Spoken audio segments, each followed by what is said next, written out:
Metal Records.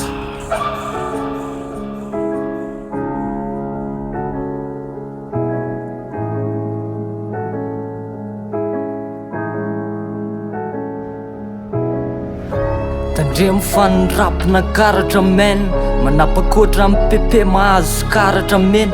Mianatra miaino, mianatra teny, vao mahay rapy ohatry tony am'le mampianatra tena. Ye, nirapiko nanomboka tamy 2025.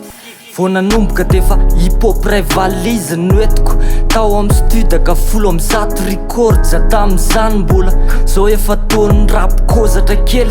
Ye, tsy koa fa ny rap vita matavy. Ozy tonton big zay hoe ndana lo mitravy.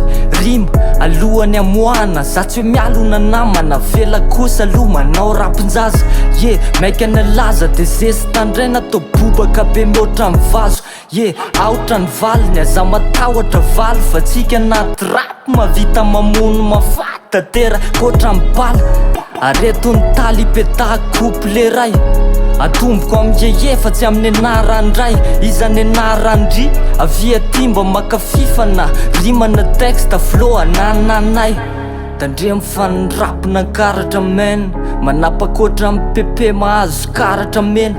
Mianatra miaino, mianatra teny, vao mahay rapy ohatry tony am'le mampianatra tena. Ye, ty soratako tsy ataoko anaty tasitara. Ho an'ny rap ty fa tsy ho an'ny gasikara.